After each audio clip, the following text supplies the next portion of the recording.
Good morning students. In my previous lecture we have solved some questions on addition of two or more vector.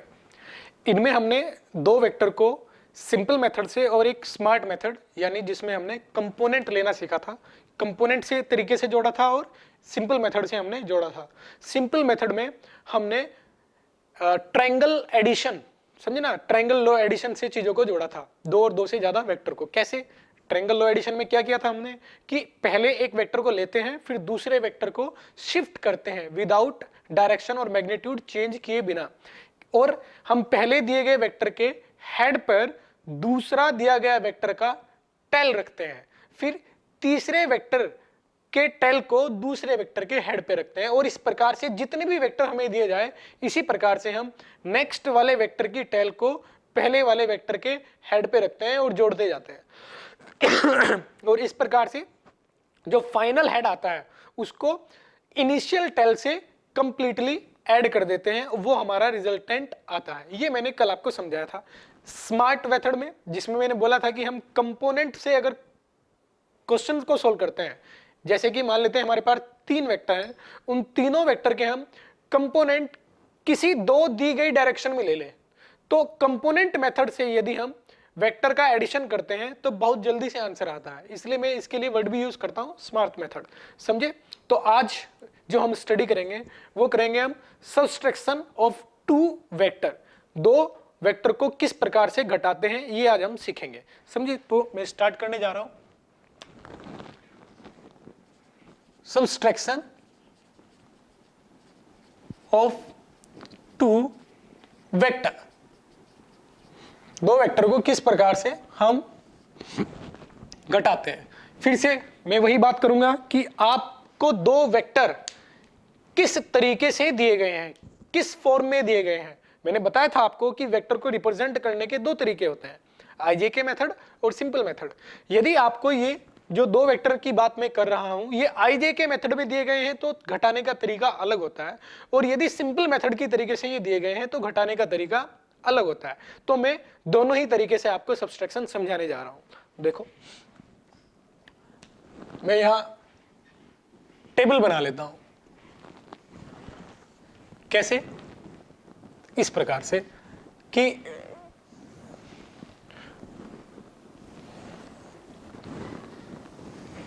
मान लेते हैं कि हमें simple method,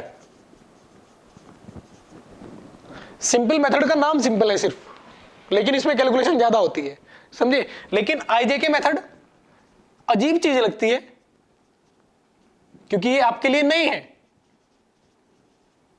लेकिन इससे कैलकुलेशन बहुत आसान होती है। तो आईजेके मेथड में यदि आपको दो वेक्टर दिए जाएं, जैसे एक वेक्टर ए मैं नाम दे देता हूं, इसका वैल्यू आपको दिया गया है ए आई कैप, बी जे कैप, सी के कैप। ए बी सी क्या है?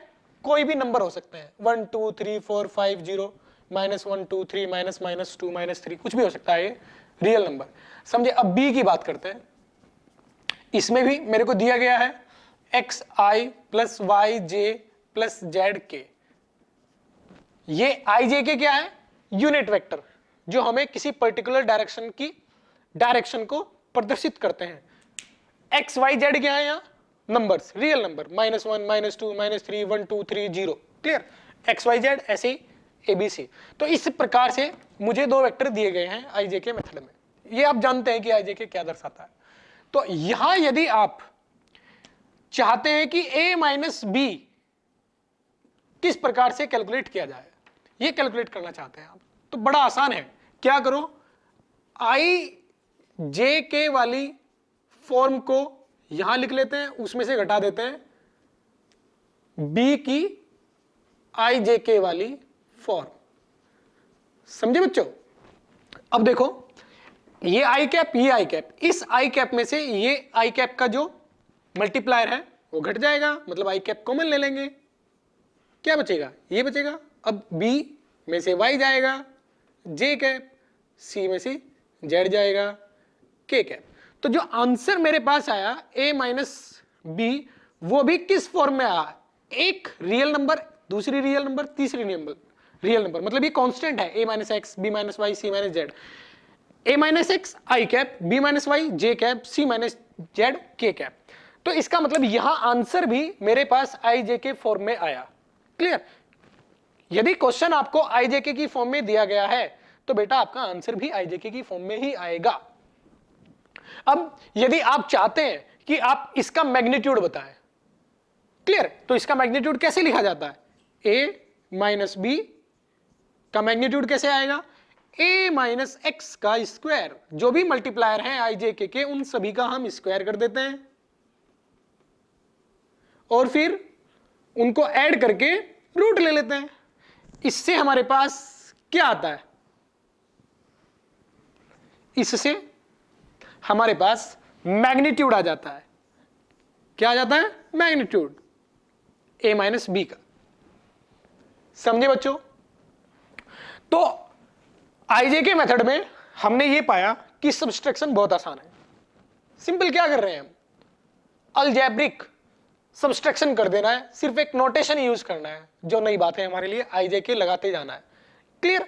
अब देखो सिंपल मेथड। सिंपल मेथड में जैसे कि आपको बताया गया था कि हमें वेक्टर इस प्रकार से दिया जाता है कि ये ए वेक्टर है जिसकी लेंथ कुछ है स्मॉल ए, एक नंबर है ए। क्लियर? यहां आपको वो पहले ही शो कर देता है कि यहां ईस्ट है, वेस्ट है, यहां नॉर्थ है और यहां साउथ है। समझे बच्चों? एक वेक्टर तो ये होगा ए। अब वो दूसरा वेक्टर देगा। दूसरा वेक्टर मान लेते हैं आपको ये दिया गया है, ये दूसरा वेक्टर है। ये दूसरा वेक्टर उसने बताया कि ये ईस्ट से थीटा एंगल बनाता है, ईस्ट से नॉर्थ की ओर थीटा एंगल बनाता है। तो ईस्ट की डायरेक्शन ये है, नॉर्थ ऊपर आएगा, और ये बी वेक्टर है, इसका मैग्नीट्यूड बी है। इस प्रकार से आपको वो क्वेश्चन देगा। अब आपको बोलेगा कि बताइए ए माइनस बी क्या आएगा, और इसका आंसर भी आपको सिंपल मेथड में ही देना पड़ेगा। क्लियर? आपको आना चाहिए कि सिंपल मेथड में अगर आंसर देना है तो किस प्रकार से मैं सब्सट्रैक्ट करूंगा। क्लियर? देखो इसमें हम क्या करेंगे, मुझे बताना है a माइनस बी, ये मुझे बताना है a माइनस बी। तो इसके लिए पहले मैं a को उठाता हूं, ये मैंने a उठाया, ये a है। समझे? ये मैंने a लिया, a वेक्टर जिसका मैग्नीट्यूड कितना है? स्मॉल a वेक्टर है ये a, नाम इसका a है और इसका मैग्नीट्यूड है स्मॉल a। अब जो b वेक्टर है वो ये है,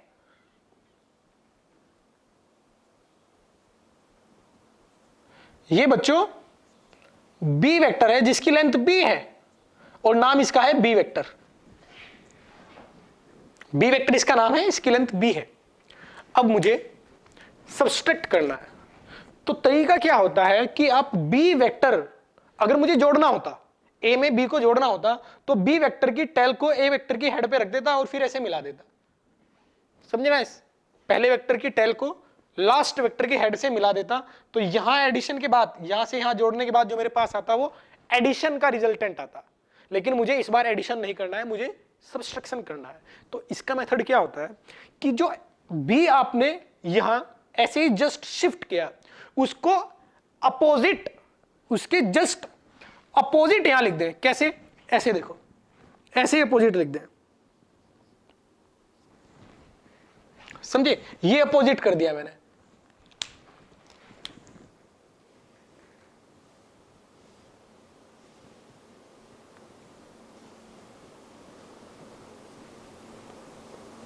ये बी वेक्टर था, इसके जस्ट अपोजिट बना दिया मैंने एक वेक्टर जिसका मैग्नीट्यूड कितना है? सेम बी के बराबर, सेम मैग्नीट्यूड रखता है बी के बराबर, लेकिन डायरेक्शन क्या है इसकी? अपोजिट। अब इस एक बात का बड़े ध्यान से ख्याल रखना।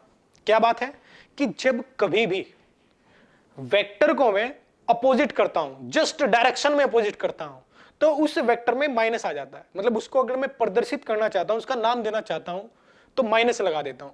जैसे ये वेक्टर बी था, तो इस वेक्टर को क्या बोलूंगा मैं? मैग्नीट्यूड तो सेम है लेकिन डायरेक्शन जस्ट अपोजिट है, तो आएगा माइनस बी। तो ये वेक्टर जो है, इस वेक्टर का अब नाम हो जाएगा माइनस बी वेक्टर। ये बात ध्यान से सुनना, ये बी है तो नीचे की ओर इस वेक्टर की अगर सिर्फ डायरेक्शन में अपोजिट कर देता हूं, जस्ट अपोजिट, मैग्नीट्यूड सेम रखता हूं, तो इसका नाम हो जाएगा माइनस बी वेक्टर। अब देखो कहानी क्या हो जाएगी, अब मुझे ए में माइनस बी जोड़ना है। इस ए माइनस बी को मैं ऐसे भी तो लिख सकता हूं, ए प्लस माइनस बी। क्या इस प्रकार से नहीं लिख सकता मैं? ये जो क्वेश्चन था ए माइनस बी मुझे कैलकुलेट करना था, इसको मैं ऐसे भी तो बोल सकता हूं कि ए प्लस माइनस बी वेक्टर इसमें ऐड करना है, माइनस बी वेक्टर। तो मैंने क्या किया, माइनस बी वेक्टर बना दिया। अब मैं क्या करूंगा, मुझे ए में माइनस बी को जोड़ना है, ए में से बी घटाने का मतलब ए में माइनस बी जोड़ना है, यही तो मतलब है। तो अब मैं ए की टेल को बी की हेड यानी माइनस बी की हेड से मिला देता हूं, ये, और ये आएगा मेरा आंसर यानी रिजल्टेंट। किसका रिजल्टेंट? ए प्लस माइनस बी का रिजल्टेंट। समझ में आई बात? तो ये जो वेक्टर आया, ये वेक्टर मेरे पास आएगा ए माइनस बी वेक्टर। ये वेक्टर मेरे पास ए माइनस बी आया। अब इसका मैग्नीट्यूड कितना है और ये ईस्ट डायरेक्शन से कितना नीचे है, इसकी हम कैलकुलेशन करेंगे। अब देखो ये फिगर मैंने यहां बनाया, ठीक है ना। मैं क्या करने जा रहा हूं कि ये a माइनस बी जो मुझे कैलकुलेट करना था, इसकी मैग्नीट्यूड कितना आएगा, इसकी कैलकुलेशन करने जा रहा हूं। जैसे कि मैंने आपको बताया था कि सिंपल मेथड में फिगर बनाना बहुत ज्यादा जरूरी होता है। फिगर बनाने के बाद ज्योमेट्रिकल मैथमेटिक्स रोल प्ले करता है, जो आपने 10th में पढ़ा था, समझे। तो देखो ये मैंने फिगर बनाया, अब वो फिगर मैं इधर बना देता हूं जिससे कि आपको अच्छे से समझ में आए। मुझे कैलकुलेट क्या करना है,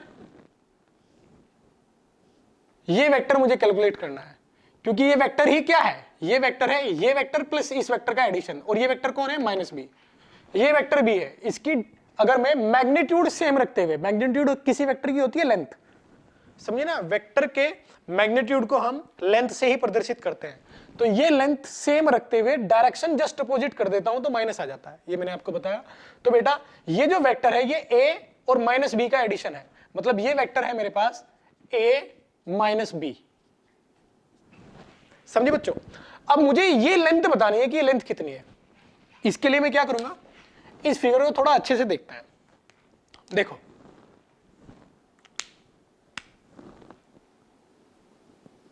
मुझे इस फिगर में क्या क्या पता है, ये एंगल दिया गया है कि बी ईस्ट डायरेक्शन से थीटा एंगल बनाता है, तो ये थीटा है तो ये थीटा हो जाएगा, बोलो हो जाएगा ना। अब मैं यहां से एक परपेंडिकुलर ड्रॉ करता हूं इस पॉइंट पर, क्लियर। अब जरा ध्यान से देखो, मैं नाम दे देता हूं यहां, ये O है, ये पॉइंट C है, ये पॉइंट C डैश है, ये पॉइंट D पॉइंट है। ऐसे नाम मैंने यहां असाइन कर दिए हर एक पॉइंट को। अब देखो ट्रायंगल DC डैश C में बात करता हूं, यानी ये ट्रायंगल में बात करता हूं, इस ट्रायंगल में। तो इस ट्रायंगल में जो C डैश आएगा वो कितना आएगा, ये मुझे कैलकुलेट करना है। जरा देखो इस ट्रायंगल में cos थीटा क्या है, cos थीटा आएगा बेस यानी C डैश अपॉन हाइपोटेनियस यानी CD, समझे ना। अब मुझे बताइए कि CD कितना है, CD है माइनस बी वेक्टर का मैग्नीट्यूड, और वो क्वेश्चन में दिया गया है कितना, स्मॉल b। C डैश मुझे नहीं पता, वो मुझे लिखना था, तो C डैश आएगा b cos theta, clear. C dash मेरे पास आ चुका है। अब मैं बात करता हूं DC डैश की, इसको तो हटा ही देते हैं, इस लाइन को हटा देते हैं, बात करते हैं DC डैश की। अब DC डैश के लिए सेम ट्रायंगल में, in triangle DC dash C में DC डैश की अगर बात किया जाए तो साइन थीटा देखो, इस ट्रायंगल में साइन थीटा परपेंडिकुलर यानी DC dash upon hypotenuse DC। तो फिर से डी सी डैश जो क्या आएगा, डीसी कितना है, डी सी, ये सी डी या डीसी, सी डी या डीसी, बात तो एक ही है, कितना है, साइन थीटा बराबर डी सी डैश अपॉन बी, तो ये आएगा बी साइन थीटा। आई बात समझ में? तो मेरे पास अब ये आ चुका है कि ये सी डैश कितना है और डी सी डैश कितना है, ये मेरी समझ में आ चुका है। ये एंगल मुझे बताना है, ओ डी मुझे बताना है। मेरा पर्पस क्या है इस क्वेश्चन में कि ओ डी कितना है और अल्फा कितना है। ओ डी आते ही ए माइनस बी का मैग्नीट्यूड आ जाएगा और अल्फा आते ही ए माइनस बी रिजल्टेंट की डायरेक्शन भी आ जाएगी ईस्ट से। यही मैं कैलकुलेट करना चाहता हूं। देखो अब डी सी डैश सी में ये और ये इंफॉर्मेशन कैसे यूज कर सकता हूं मैं। अगर मैं ट्रायंगल ओ डी सी डैश की बात करता हूं तो क्या मैं ओ डी स्क्वायर बराबर डी सी डैश स्क्वायर प्लस ओ सी डैश स्क्वायर लिख सकता हूं? कैसे लिख सकता हूं?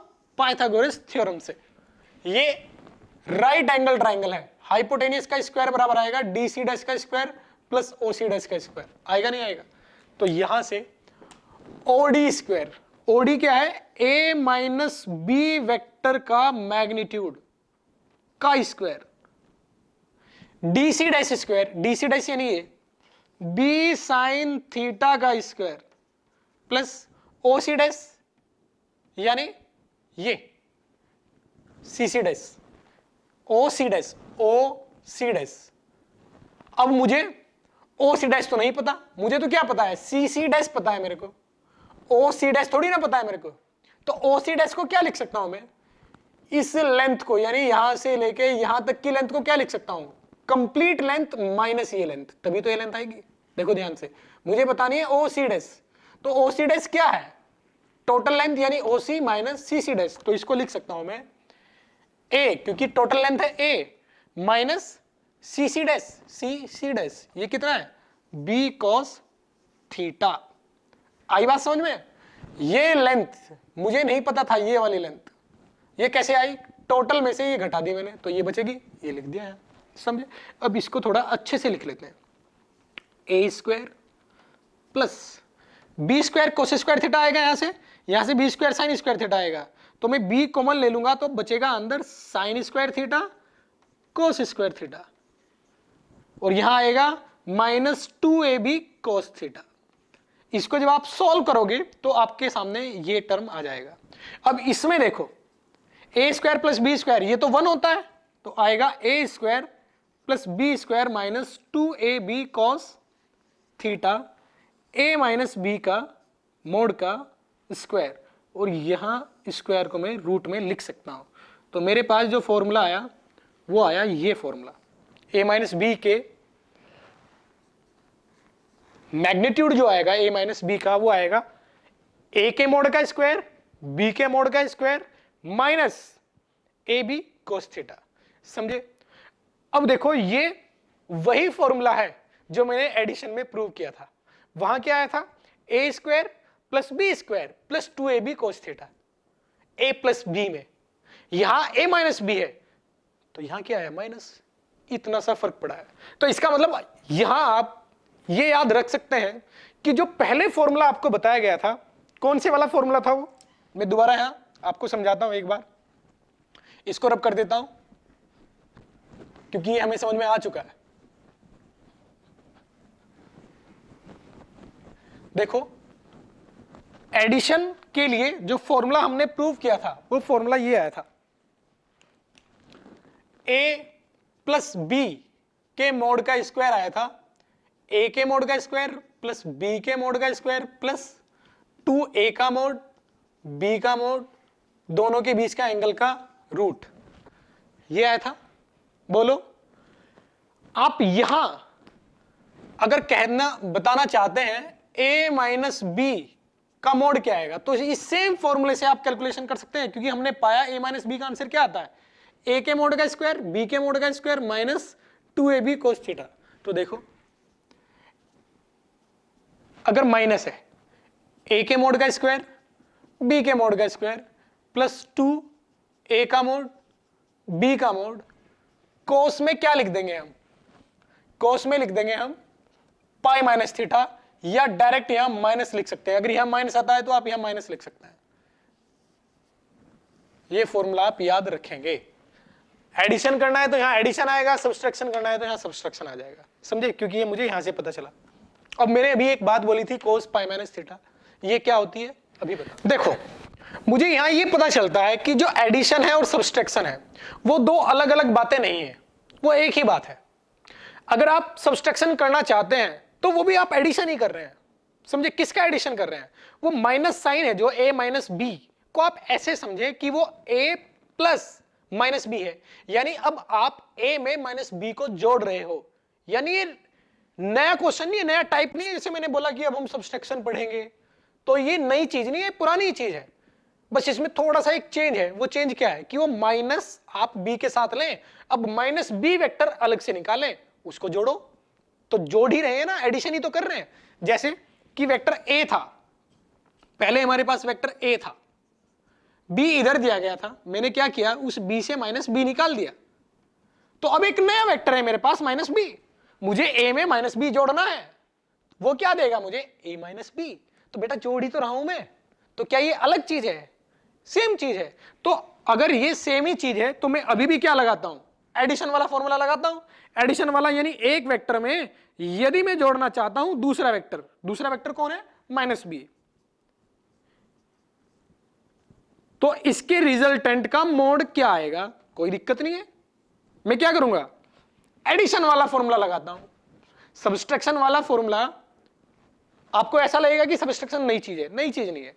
मैं इसमें भी देखो ये कैसे आएगा, सब्सट्रैक्शन वाला फॉर्मूला कैसे आएगा, मैं एडिशन वाला फॉर्मूला यूज करूंगा, आएगा ये रिजल्ट। देखो कैसे, मैंने बोला कि मैं अब दो वेक्टर को जोड़ रहा हूं, तो जोड़ने वाला फॉर्मूला लगाऊंगा।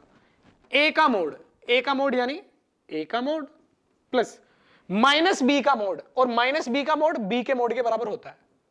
माइनस b का मोड, ये लेंथ वही तो लेंथ है जो b का है, समझे। तो माइनस b का मोड होगा b वेक्टर के मोड के बराबर, तो यहां मैं b का मोड लिख देता हूं। ऐसा नहीं लिखेंगे माइनस b का मोड, समझे, वो सेम ही होगा, माइनस b का मोड और b का मोड सेम होगा।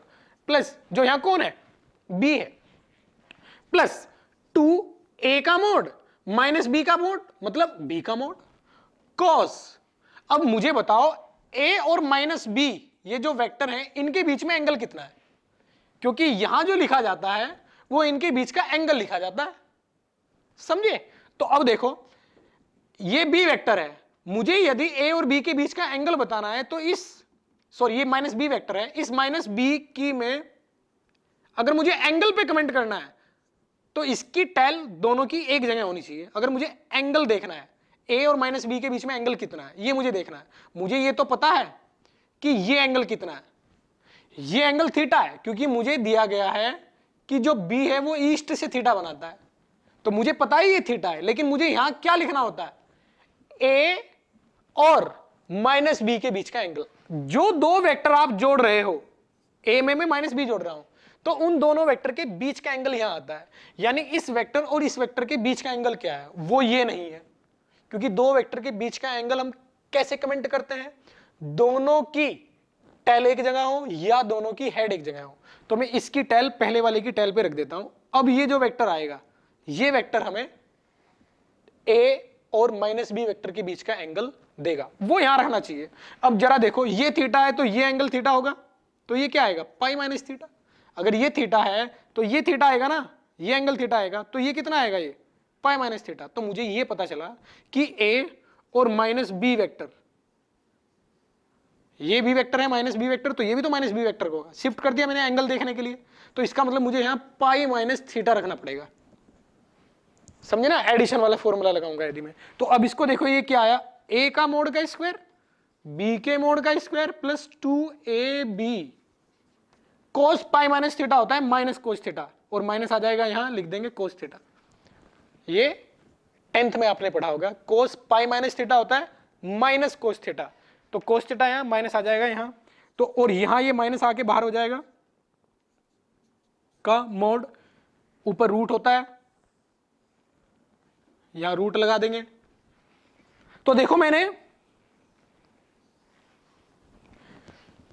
सिर्फ और सिर्फ यहां से, मतलब इतना ज्यादा अगर मैं दिमाग नहीं लगाता हूं, समझे ना, इतना ज्यादा दिमाग लगा के मैंने स्टार्टिंग से सोचा कि माइनस के लिए फॉर्मूला प्रूव करता हूं, मैं माइनस के लिए फॉर्मूला अलग आया, मैं कहता हूं कि मुझे एडिशन वाला फॉर्मूला ही पता है, लेकिन अच्छे से पता है कि यहां क्या होता है, समझना, यहां क्या होता है, यहां क्या होता है, यहां मोड होता है, और यहां ए और दूसरा वेक्टर जिनको मैं जोड़ रहा हूं के बीच का एंगल होता है। तो मैं अगर एडिशन का फॉर्मूला ही यूज करता हूं तो उससे देखो सब्सट्रैक्शन वाला फॉर्मूला आ जाएगा। मुझे पता है कि दो वेक्टर को घटाता हूं तो रिजल्ट ये आता है। इस तरीके से प्रूव किया था मैंने, आई बात समझ में। लेकिन यदि आप एडिशन का फॉर्मूला भी यूज करते हैं तो भी यहां जा सकते हैं, क्योंकि मैंने आपको बोला कि बेटा भले ही मैं ये आर्टिकल आपको अलग बता रहा हूं, लेकिन हम एडिशन वाले तरीके से ही सब्सट्रैक्शन करते हैं। सिर्फ एक चेंज है, वो चेंज क्या है कि जो बी वेक्टर आपको दिया जाता है उसको माइनस बी वेक्टर लिख दो, अब ए में माइनस बी जोड़ दो, तो हम एडिशन ही तो कर रहे हैं। ओके, इस तरीके से हम यहाँ क्वेश्चन सॉल्व करते हैं। अभी तक हमने बात किया कि रिजल्टेंट का मैग्नीट्यूड क्या आता है। ओके बच्चों, अब हम बात करेंगे कि ये एंगल अल्फा कैसे निकाला जाएगा, क्योंकि मैंने बोला था आपको कि मुझे आंसर कैसे देना है कि a माइनस बी का मैग्नीट्यूड कितना है और वो ईस्ट से कितनी डायरेक्शन रखता है, कितना एंगल रखता है। तो इस ट्रायंगल में देखो tan अल्फा क्या आएगा, tan अल्फा आएगा D C dash perpendicular upon base o सी डैश। डी सी डैश कितना है, देखो डी सी डैश ये है b sine theta upon o सी डैश कितना है ए minus b cos theta tan alpha. ये फॉर्मूला वही फॉर्मूला है जो आपको मैंने एडिशन के रिजल्टेंट की डायरेक्शन देने के लिए बताया था। वहां यहां प्लस आता है और यहां माइनस आता है। एडिशन में भी जब सिंपल मेथड से रिजल्टेंट हम निकालते हैं तो वो रिजल्टेंट डायरेक्शन कितनी रखता है ईस्ट से, इसके लिए फॉर्मूला आया था b sine theta upon a plus b cos theta. यहां आंसर आएगा b sine theta upon a minus b sine b cos theta. तो ये डायरेक्शन जब तक आप नहीं निकालेंगे तब तक कंप्लीट आंसर नहीं आया। अब आप बता सकते हो कि ए माइनस बी का अमाउंट इतना है और ये ईस्ट से अल्फा एंगल पर साउथ की ओर है, ये कंप्लीट आंसर होगा। देखो बच्चों, अब मैं एक इस सब्सट्रैक्शन पे आपको क्वेश्चन देने जा रहा हूं। क्वेश्चन क्या है, इन अ room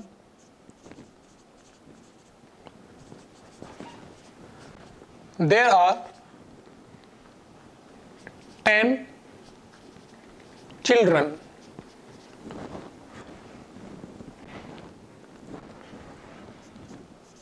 They are playing with a baby walker.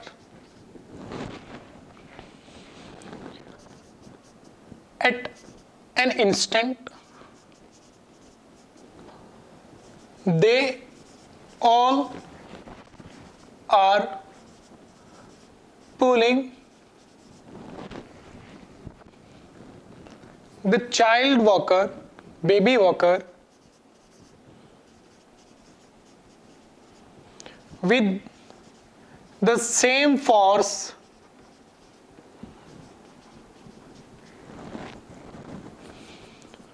from every direction symmetrically.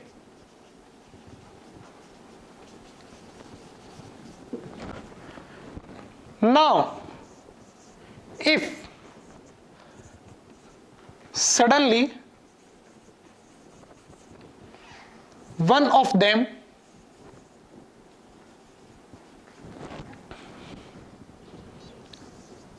leaves the walker, then in which direction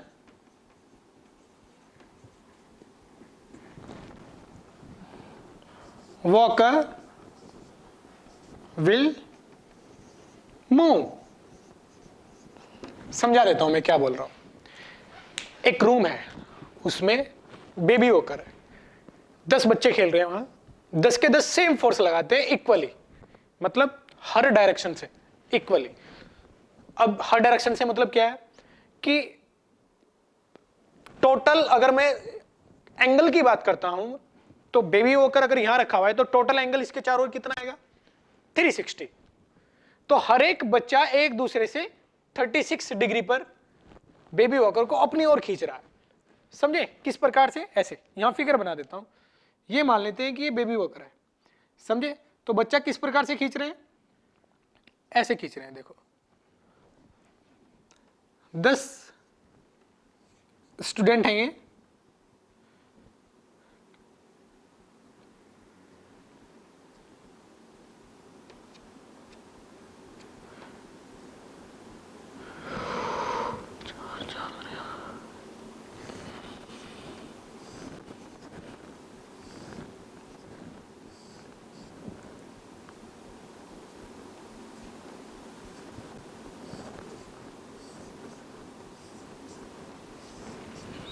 ऐसे 1 2 3 4 5 6 7 8 9 10 बच्चे हैं।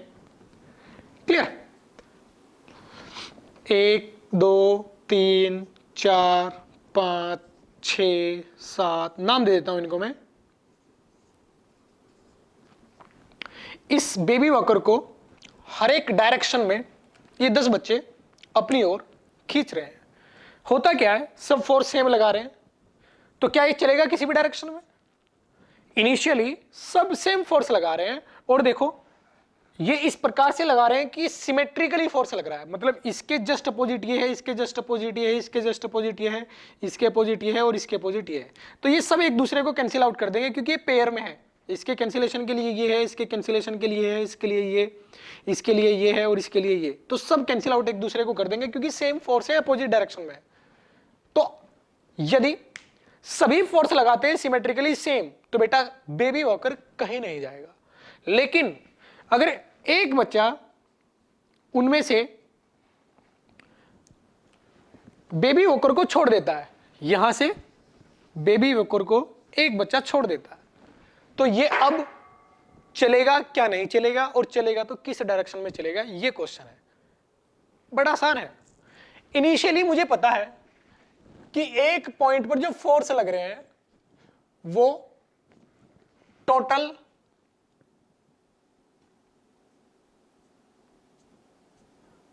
कितने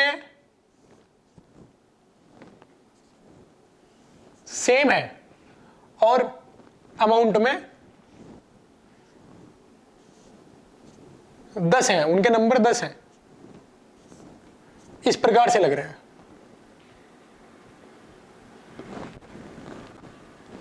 देखो अब अगर एक फोर्स भी इसमें से मैं हटा देता हूं तो जो इक्विलिब्रियम है, मतलब जो नेट फोर्स 0 आ रहा था वो अब 0 नहीं आएगा।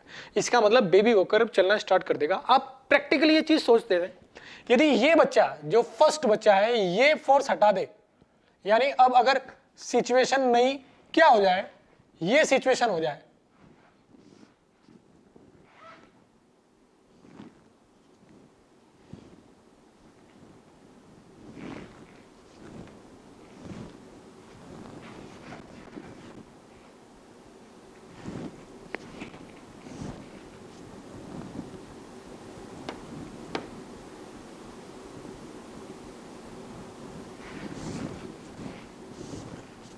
ये जो फोर्स था ये मैंने हटा दिया, नई सिचुएशन ये है।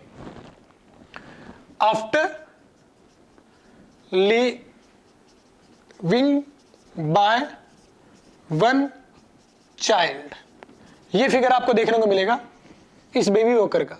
तो देखो इस स्टेट में सब एक दूसरे को कैंसिल आउट कर दे रहे हैं, इसको ये कैंसिल आउट कर दे रहा है, तो पहले ये नहीं चलेगा इनिशियल स्टेट में, लेकिन यहां इसको ये कैंसिल कर सकता है, इसको ये कैंसिल कर सकता है, इसको ये कैंसिल कर सकता है, और इसको ये कैंसिल कर सकता है, इसको कोई कैंसिल नहीं करेगा।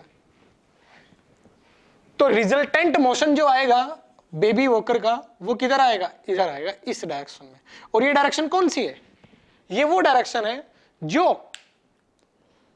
जिधर से जिस बेबी ने, जिस चिल्ड्रन ने, जिस बच्चे ने इसको छोड़ा है उसके जस्ट अपोजिट, जिस भी बच्चे ने इसको छोड़ा है उसके जस्ट अपोजिट। समझ में आई बात? यहां से छोड़ा था तो इसके जस्ट अपोजिट ये मूव करना स्टार्ट करेगा इस डायरेक्शन में, तो ये फाइनल रिजल्ट आएगा। तो आप शब्दों में आंसर दोगे कैसे? The baby walker will move in that direction which is just opposite the child who is living. Okay, that is quite different. देखो ध्यान से क्या दिया गया है। There are some forces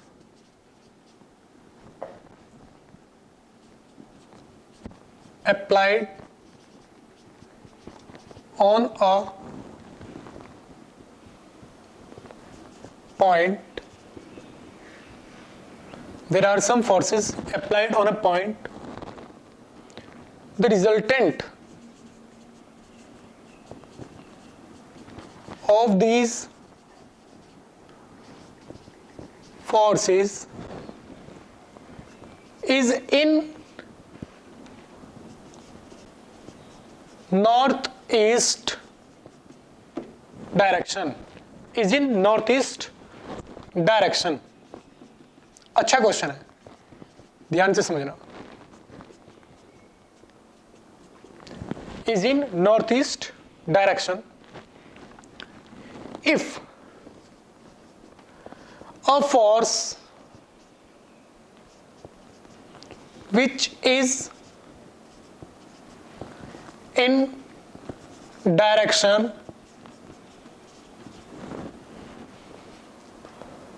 which is in east direction, comma, is removed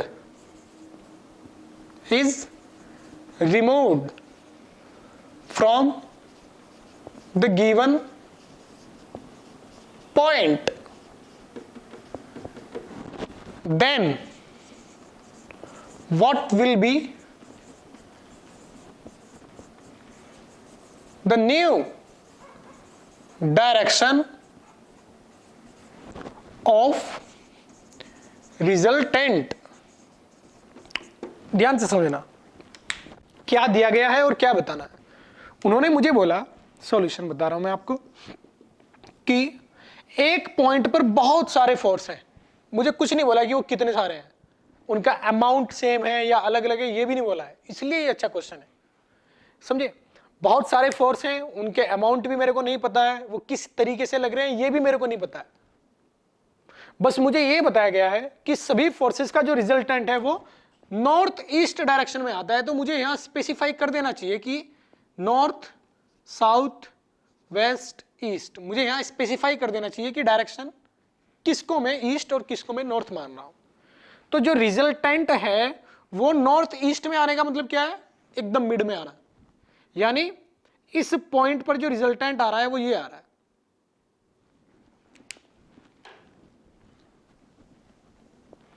ये direction में mid में ही मान लेता हूं जिससे कि फिगर अच्छा बने। ये ईस्ट, नॉर्थ, ये पॉइंट है, इस पे बहुत सारे फोर्स लग रहे हैं, तो फोर्स में दर्शा तो सकता नहीं हो क्योंकि मुझे उनका अमाउंट भी नहीं पता है, नंबर भी नहीं पता है, लेकिन मैं उनका रिजल्टेंट दर्शा सकता हूं। ये रिजल्टेंट है। अब ये रिजल्टेंट अमाउंट में कितना है ये भी नहीं पता है मेरे को, ये नहीं पता है मेरे को। क्या पता है? There are some forces applied on point, the resultant of these forces is in direction east direction. Now the force which is in east direction is removed from the given point, then what will be the new direction of the resultant? मुझे ये नहीं दिया गया कि इसका resultant कितना है, मैं लिख देता हूं यहां, the resultant of these forces is in direction northeast direction and amounting F। अब मुझे इसका अमाउंट भी पता है कितना है, समझे? मुझे हटाना क्या है? इन सभी जो इस पे लग रहे थे बहुत सारे फोर्स, उसमें से वो फोर्स हटाना है जो ईस्ट की ओर था। If a force which is in east direction is removed from the given force, मुझे इस पॉइंट पर लगने वाले बहुत सारे फोर्सेस में से वो फोर्स हटाना है जो ईस्ट की ओर लग रहा था, उसको मुझे हटाना है। उसका मैग्नीट्यूड कितना है? If a force which is, मुझे सिर्फ डायरेक्शन दिया हुआ है, मैग्नीट्यूड 2f, ये जो फोर्स मैंने हटाया इसका मैग्नीट्यूड 2f है, ये भी क्वेश्चन में दिया गया है। क्लियर? मुझे ये दो बातें बतानी चाहिए। क्या बतानी चाहिए? कि जो रिजल्टेंट है वो f है और जो मुझे हटाना है उसका मैग्नीट्यूड 2f था, और वो पहले कहां लग रहा था? ईस्ट में। अब मुझे उसको हटाना है, तो अब जो नया रिजल्टेंट आएगा वो किधर आएगा, ये क्वेश्चन है। क्लियर? तो देखो मैं क्या करता हूं, मैंने वो सारे यहां फोर्सेस नहीं दर्शाए हैं। अगर यहां जो फोर्स लग रहा है मैं उसको रिमूव करना चाहता हूं, तो क्या मैं ऐसे नहीं बोल सकता कि मैं उसको लगे रहने देता हूं, जस्ट सेम अमाउंट का फोर्स 2f उसके अपोजिट लगा देता हूं? आई बात समझ में? क्या बोला मैंने? आप इसको ऐसा समझ सकते हैं कि पहली कंडीशन क्या है कि बहुत सारे रैंडम फोर्स लग रहे हैं, हर एक डायरेक्शन में डिफरेंट डिफरेंट अमाउंट के। एक फोर्स क्या है? ईस्ट की डायरेक्शन में 2f का है। इन सभी फोर्सेस का जो रिजल्टेंट आता है मेरे पास, वो आता है ये, जिसका अमाउंट कितना है? f, नॉर्थ ईस्ट डायरेक्शन में। ये क्वेश्चन में दिया गया है। अब मुझे क्या करना है? इसको रिमूव करना है, इसको हटा देना है। तो बच्चों इसको हटाने को मैं ऐसे भी तो बोल सकता हूं कि इस पे एक फोर्स लगा देता हूं वेस्ट डायरेक्शन में, जिसका अमाउंट कितना हो? 2f। अब ये जो मैं फोर्स लगा रहा हूं ये इसको कैंसिल आउट कर देगा, इसका मतलब मैंने रिमूव कर दिया। तो वो जो क्वेश्चन में बोल रहा है कि एक फोर्स जो कि ईस्ट डायरेक्शन में है 2f मैग्नीट्यूड का, उसको हटाने के बाद रिजल्टेंट की डायरेक्शन क्या आएगी, ये क्वेश्चन है। तो मैं उसको हटाता नहीं हूं, मैं क्या करता हूं? एक और अपनी ओर से 2f का फोर्स वेस्ट डायरेक्शन में जोड़ देता हूं। अब इसका इफेक्ट वही होगा जो क्वेश्चन में बोला गया है। क्वेश्चन में हटाना था मेरे को, तो मैंने हटाया नहीं है, मैंने उसके जस्ट अपोजिट वेस्ट में सेम अमाउंट का फोर्स जोड़ दिया है। तो अब ये जोड़ना यानी उसको हटा देना, क्योंकि ये उसको कैंसिल आउट कर देगा। समझ में आई बात? क्लियर? ये कुछ इसी टाइप की बात है कि जैसे मान लेते हैं यहां फ्लोर पे ये जो दो टाइल हैं, ये जो दो टाइल्स हैं यहां, एक टाइल पे, दोनों टाइल पे कुछ पड़ा हुआ है। क्लियर? एक फ्लूइड पड़ा हुआ है, कुछ फ्लूइड यहां पड़ा हुआ है। मुझे क्या करना है? एक टाइल से फ्लूइड हटाना है, एक टाइल से फ्लूइड हटाना है। तो मैं क्या करता हूं? एसिड लेके आता हूं, एक टाइल पे डाल देता हूं। ऐसा नहीं मैंने उसको हटाया वहां से, मैंने क्या किया? एसिड उसके ऊपर डाल दिया, जिससे कि वो हट गया। अब अपने आप वो वहां से रिमूव हुआ। तो मैंने कुछ ऐड किया है जिसके एडिशन ने उसको हटाया है। तो मैंने रिमूव नहीं किया कुछ, मैंने तो ऐड किया है। एक फ्लूइड जिसका नाम एसिड है उसको इसके ऊपर ऐड किया एक टाइल पे, तो जिससे कि अब एक टाइल से पहले वाला फ्लूइड था जो ब्लैक फ्लूइड वो हट चुका है। क्लियर? तो अब सिर्फ एक ही टाइल पर फ्लूइड बचेगा। समझ में ये बात? क्लियर? तो मैंने कुछ हटाया नहीं है, ऐड किया है। उसके एडिशन से क्या इफेक्ट हुआ? जो मुझे करना था, मुझे हटाना था। समझ? तो मैंने यहां वही किया कि मुझे यहां 2f ये फोर्स हटाना था, तो मैंने ये हटाया तो नहीं है, इसमें एक फोर्स ऐड कर दिया और इस तरीके से ऐड किया कि वो जो मुझे हटाना था उसके इफेक्ट को गायब कर दे। वो कैसे हो सकता है? कि वेस्ट में 2f जोड़ देता हूं। तो कुल मिला के मैं ये कहूंगा कि इस क्वेश्चन के अप्रोच आप ऐसे करोगे कि सारे फोर्स लगे हुए हैं, मुझे सिर्फ क्या करना है? एक 2f फोर्स को यहां ऐड कर देना है। ऐड करने के बाद क्या होगा? इधर जो ये 2f फोर्स लग रहा था, यानी जो क्वेश्चन में कंडीशन दी गई थी वो फुलफिल हो जाएगी। अब मुझे ये रिजल्टेंट किधर आएगा ये बताना है। तो इन दोनों का एडिशन, किस किस का? f का और 2f का एडिशन निकाल देना है। वो किस प्रकार से आएगा? 2f और f सबका एडिशन ये है और मैंने इसमें 2f जोड़ दिया, जिससे ये कह सकता हूं कि मैंने वो रिमूव कर दिया, और रिमूव करने के बाद ये f यहां आ जाएगा, मतलब रिजल्टेंट नया ये आएगा। इसका मतलब इस f और इस 2f का मुझे आंसर देना है कि जोड़ने के बाद क्या आएगा। ये एंगल कितना है? 45। तो ये कितना आएगा? 135। मुझे बताना है रिजल्टेंट। बड़े आसानी से बता सकता हूं मैं, f का स्क्वायर प्लस 2f का square plus 2f into 2f cos 135 का रूट। अब इसको सॉल्व कर लेते हैं। f square 4f square cos 135 क्या होता है, cos 90 प्लस 35 लिख सकता हूं। cos 90 प्लस थीटा क्या होता है, माइनस साइन थीटा, तो यहां लिख सकते हैं माइनस साइन थीटा, और थीटा कौन है 45। ये थोड़ा सा आपको परेशान कर सकता है अगर आपको 10th वाली बातें याद नहीं है। 135 को हम 90 प्लस 45 लिख सकते हैं। cos 90 प्लस थीटा होता है माइनस साइन थीटा, और थीटा की जगह यहाँ क्या है 45, तो cos 135 की वैल्यू आ जाती है माइनस साइन 35, वो मैंने यहाँ पुट किया। मेरा आंसर आएगा 5f square plus 2√2f square, क्योंकि ये आएगा माइनस यहाँ 1/√2, √2 कटेगा तो 2√2 आएगा, ये आंसर आया R। तो नया रिजल्टेंट क्या आएगा 5f square minus 2√2f square का रूट, ये नया रिजल्टेंट आएगा। समझे, मुझे बताना है डायरेक्शन, तो क्या मैं ये एंगल नहीं बता सकता, इस एंगल पे भी आप कमेंट कर सकते हैं। फॉर्मूला यूज कीजिए, जिस प्रकार से मैंने आपको मैग्नीट्यूड का फॉर्मूला बताया था उसी प्रकार से डायरेक्शन का भी फॉर्मूला आपके याद है, तो डायरेक्शन भी आप फॉर्मूला यूज करके बता सकते हो।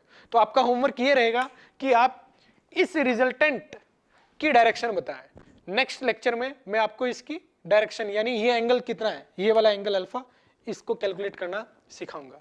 क्लियर, ये क्वेश्चन बड़े ध्यान से समझेंगे आप, अगर आपको समझ में नहीं आता है तो आप मुझसे पूछेंगे, क्योंकि ये क्वेश्चन अच्छा है। Clear, okay.